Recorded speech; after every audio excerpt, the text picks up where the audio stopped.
수소는 우주에서 가장 흔한 물질입니다. 최근 탄소 중립이 글로벌 목표가 되면서 청정 에너지원인 수소가 주목을 받고 있죠. 덩달아 수소 경제에 대한 관심도 높아지고 있는데요. 걸림돌은 안전에 대한 불신입니다. 수소 경제의 현황과 전망 들어보겠습니다. 수소 융합 얼라이언스 문재도 회장 나오셨습니다. 회장님 어서 오십시오. 반갑습니다. 네, 안녕하십니까. 반갑습니다. 지금 수소 융합 얼라이언스 추진단을 맡고 계시는데 이름이 조금 어렵습니다만 네. 이 추진단이라는 게 어떤 일을 하는 곳인가요? 네. 수소가 좀 낯설기 때문에 네. 이름도 좀 낯설긴 합니다. 근데 이제 수소 경제라는 것이 이제 초기에 있기 때문에 수소 경제를 완성하기 위해서는 우리가 대한민국의 모든 자원을 다 모아야 됩니다. 그래서 우리 수소 융합 얼라이언스에는 정부, 그다음에 산업계, 연구계, 수소와 관련된 모든 기관들이 회원으로 모여서 수소산업 육성을 위해서 일하고 있습니다. 수소와 관련된 주요한 산업계, 학계, 정부가 다 모인 단체군요. 네, 그렇습니다. 그러면 이게 이제 수소 경제를 좀 꽃피우게 하기 위한 수소 경제 시대에 대비하기 위한 이런 것 같은데 우리가 수소 경제 하지 않습니까? 이 수소 경제라는 걸 좀 간단히 설명한다면 어떻게 표현할 수 있을까요? 네. 수소 경제가 좀 다른 에너지하고는 조금 이제 차이가 있습니다. 우선 뭐냐면은 수소는 자연 상태에 그대로 있지 않기 때문에 화합물로 이렇게 존재를 하고 있거든요. 화합물로요? 네, 그래서 탄소나 질소 이런 화합물로 되어 있기 때문에 그 수소를 생산해내는 그 과정 그리고 이제 그 수소를 또 굉장히 가벼운 물질이기 때문에 이거를 또 이렇게 압축을 해야 됩니다. 압축을 해서 그 다음에 이제 에너지로 활용할 수가 있거든요. 압축을 해서요? 네, 그래서 그런 모든 생태계를 이렇게 완성하는 그걸 이제 수소 경제라고 할 수가 있는데 이것이 이제 지금 곽광을 받기 시작하는 거는 우리 인류가 이제 지금 산업혁명이 석유나 석탄과 같은 화석연료 중심으로 이 산업 발전이 이루어졌지 않습니까? 그렇죠. 근데 지금 이제 문제가 기후 변화라든지 이런 여러 가지 이제 문제가 생기고 있습니다. 그래서 이제 탄소 중심 사회에서 친환경적인 에너지 중심으로 가야 되는데 거기서 수소가 굉장히 핵심적인 역할을 해야 된다. 그래서 이제 수소 경제를 관심을 갖게 된 것입니다. 친환경을 위해서 이제 수소 에너지가 가장 중요한 역할을 하는데 수소 생산을 어떻게 하는 건지 좀 짧게 설명을 해주실 수 있습니까? 수소 생산에 대한 어떤 방법들이 있습니까? 네. 수소는 이제 말씀드렸지만은 우주의 75%가 수소로 구성돼 있다고 합니다. 그만큼 이제 굉장히 광범위하게 존재하기 때문에 이것은 이제 고갈의 위험은 없는 거죠. 우리가 늘 이제 그 석유나 가스를 우리가 이제 쓸 때마다 이건 고갈된 에너지다 이렇게 해서 이제 우려를 갖고 있었잖아요. 그렇죠. 근데 수소는 도처에 다 존재합니다. 근데 이제 고민은 뭐냐면은 이 수소가 쓸 수 있는 상태로 그대로 있는 게 아니고 탄소라든지 질소라든지 또는 이제 산소와 같은 이런 물질하고 결합해서 있거든요. 결합해 있기 때문에 그걸 이제 뽑아내야 됩니다. 된다. 추출을 해야 되는데 그래서 일반적으로 이야기하는 게 천연가스에서 수소를 추출하는 걸 추출수소. 천연가스에서 수소를 뽑아내는 그렇죠. 거. 그다음에 이제 이 석유화학이나 제철 공정에서 부산물로 또 수소가 생산이 됩니다. 이것을 이제 부생수소. 부산물로 나온다 그래서 그렇게 하기도 하고 그다음에 이제 이 재생에너지, 태양광이나 풍력에서 나오는 전기를 가지고 물을 분해합니다. 그럼 물이 이제 H2O, 수소와 산소의 결합물이지 않습니까? 그래서 거기서 수소를 빼내는데 이때는 이제 오염물질이 전혀 안 나오기 때문에 이거는 이제 그린 수소, 청정 수소라고 이렇게 이야기를 하고 있습니다. 그렇군요. 그러면 이게 수소 에너지를 생산하고 또 활용하고 하는 것들을 이제 종합적으로 수소 경제라고 할 수 있을 텐데 그 수소 경제에서 한국은 다른 나라에 비해서 어느 정도 지금 앞서 있습니까? 어느 정도 수준에 있습니까? 수소 경제가 수소가 지금 굉장히 지금 초기 단계에 있기 때문에 우리가 뭐 어느 부분에서 엄청나게 앞서 있다 이렇게 이야기하기는 좀 시기상조라고 저는 솔직히 말씀드리고 싶습니다. 그렇지만 이제 수소 경제가 완성이 되려면 수소를 생산해서 또 이제 다른 에너지처럼 유통도 하고 그걸 또 저장도 하고 그걸 또 사용도 해야 되거든요. 이제 이렇게 네 가지 부분으로 일반적으로 이야기하는데 우리나라가 이제 기술력이나 생산력 측면에서 수소를 활용하는 그러니까 자동차라든지 또 수소를 활용해서 전기를 생산하는 연료전지 이런 분야에서는 세계적으로 가장 앞서 있는 나라로 평가를 받고 있습니다. 우리 그렇죠. 수소차 기술력이. 한국이 네, 뭐 앞서죠. 그렇습니다. 네. 근데 이제 그 앞에 있는 수소를 생산한다거나 유통하는 이런 분야에서는 여전히 우리가 다른 국가에 비해서는 가야 될 길이 상당히 멀리 그래요. 있습니다. 그러면 조금 이제 우리 시청자들이 조금 쉽게 이해를 할 수 있도록 하기 위해서 이 수소 경제 관련 아까 생산이나 유통이든지 저장이든지 이런 부분에서 좀 앞서 나가는 기업들의 좀 사례를 가지고 한번 설명을 좀 해주시면 좋겠는데 뭐 우선 대표적인 게 수소차 하면 뭐 현대차니까 어느 정도 지금 하고 있는지 또 다른 기업까지 차근차근 좀 설명 좀 해주시죠.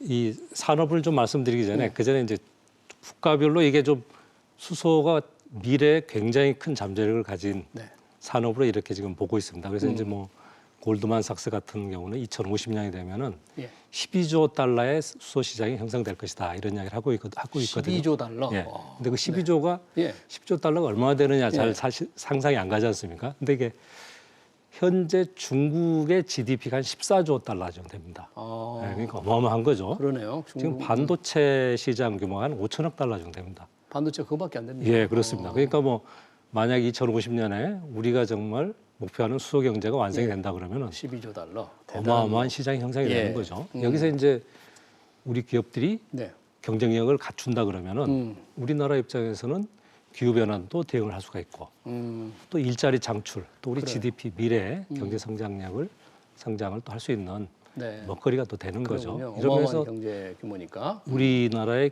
이 대표적인 기업들이 수소에 관심을 안 가질 수가 없는 거죠. 그래서 이제 각 기업들이 자기가 하고 있는 영역에서 이 수소를 할 수 있는 분야를 지금 찾고 있는 건데 그래서 이제 얼마 전에 수소경제위원회 국무총리위원장으로 있는 수소경제위원회에서 발표를 기업들이 했는데 2030년까지 43조를 이제 투자를 하겠다. 43조를 그렇게 이제 이야기를 하고 있습니다. 그래서 이제 구체적인 분야는 역시 현대차는 이제 자동차를 중심으로 한 모빌리티 분야 이쪽을 하고 있고요. 그다음에 SK 같은 경우는 이제 에너지 쪽이기 때문에 수소를 활용한 연료전지라든지 그다음에 수소의 생산, 유통, 저장 이런 전 분야에 관심을 갖고 있고 또 포스코 같은 경우는 이제 현재 제철 공정이 코크스 석탄을 가지고 이제 지금 공정을 하고 있는데 이제 철을 뽑아내고 있는데 그 궁극적으로는 수소 환원 공정으로 이렇게 가겠다 이런 또 계획을 발표를 하고 있고 한화도 이제 태양광이라든지 풍력 이런 재생에너지에 적극적으로 투자를 하고 있는데 이런 걸 활용해서 수소를 생산하고 또 그걸 활용하는 이런 분야의 투자 계획들을 발표를 했군요. 지금 현대차가 수소차 전 세계 뭐 수소차에서 단연 앞서 나가는데 얼마 정도 지금 생산을 하고 판매를 했나요? 수소차 시장이 아주 초기 단계입니다, 사실은. 초기 단계인데, 그러니까 이제 어느 정도 규모냐 이렇게 하면 우리나라에서 지금 전기차가 한 12만 대 정도 보급돼 있거든요. 전기차 12만 대. 수소차는 그 중에 한 10분의 1 정도. 그거에 비해서 한 10분의 1 정도니까 12,000대 정도 지금 현재 보급돼 있는 상태입니다. 그만큼 초기 단계이긴 하지만은 현대차가 미래에 지금 전기차와 함께 친환경 자동차로 수소차를 이렇게 이 쌍두마차로 지금 이제 개발해서 세계 시장을 진출하겠다고 하고 있습니다. 그리고 말씀하신 대로 이제 글로벌 시장에서 전기차 시장도 커지지만 수소차가 지금 막 시작을 하고 있습니다. 소위 이제 이 비행기로 하면 테이크오프 이 도약 단계에 지금 접어들었다고 볼 수가 있죠. 이 상태에서 이제 현대차가 리딩 컴퍼니로서 이 적적인 역할을 하고 있죠. 지금 말씀하신 미래차에서 전기차에도 주력하지만 수소차에 노력해온 현대차가 이 수소차에 미래가 있다고 확고한 지금 믿음을 가지고 있는 거죠, 현대차는. 그렇습니다. 그러니까 이 자동차 전문가들이 이제 이렇게 이야기를 할 때 역시 이제 전기차의 한계는 충전 시간이 길다거나 그다음에 배터리의 용량의 한계 때문에 주행 거리가 아직까지는 좀 짧다거나 이렇게 이제 보고 있잖아요. 그러면서 봤을 때 역시 이제 파워가 힘이 이제 센 그런 이 모빌리티 분야, 자동차에서는 특히 이제 버스라든지 트럭, 그다음에 이제 철도, 좀 더 멀리 나가면 이제 이 선박이라든지 또 이런 드론, 대형 운송수단에서 그렇습니다. 그쪽에서는 절대적으로 수소가 유리하다 이렇게 이제 평가를 하고 있습니다. 다만 이제 승용차 부분에서는 전기차만으로 100% 하기는 좀 어려울 거다.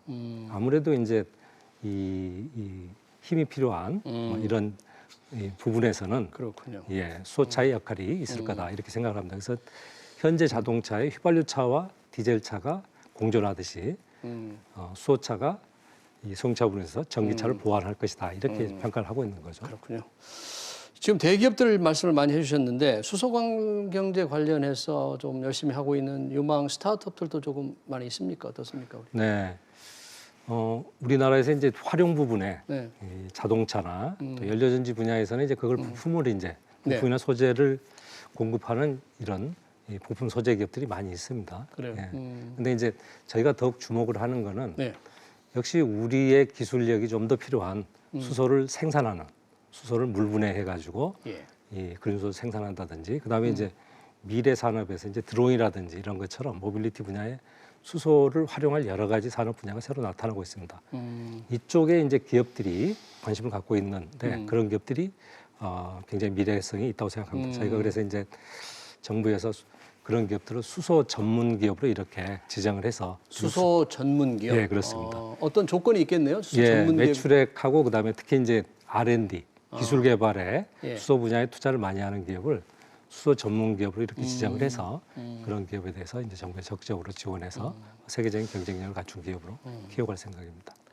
지금 아까 현대차의 그 전기차와 미래차로 수소차 말씀을 하실 때 일반 사람들은 역시 수소하면 뭔가 안전에 대한 확신이 좀 약하다. 뭐 이런 네. 의구심을 가지고 있는데 네. 회장님 실제 어떻습니까? 수소를 그렇게 조금 위험한 에너지로 봐야 됩니까? 아니면 이 에너지는 다 기본적으로 상당히 이 위험한 물질입니다. 에너지는 우리가 이제 보시면은 이제 예. 가스도 LPG도 굉장히 위험하지 않습니까? 수소도 이제 그런 속성을 갖고 있는데 네. 얼마만큼 안전하게 관리하고 사용할 수 있느냐 이게 이제 중요한 문제인데 수소를 이렇게 객관적으로 평가를 해봤을 때 과연 그러면은 지금에 있는 이 가스라든지 이런 거에 비해서 수소가 훨씬 위험한 거냐? 그렇지 않다. 수소가 오히려 더 안전하다. 오히려 네, 그런 평가를 지금 하고 있습니다. 그리고 이제 사람들이 좀 수소에 대해서 좀 오해를 하는 게 예.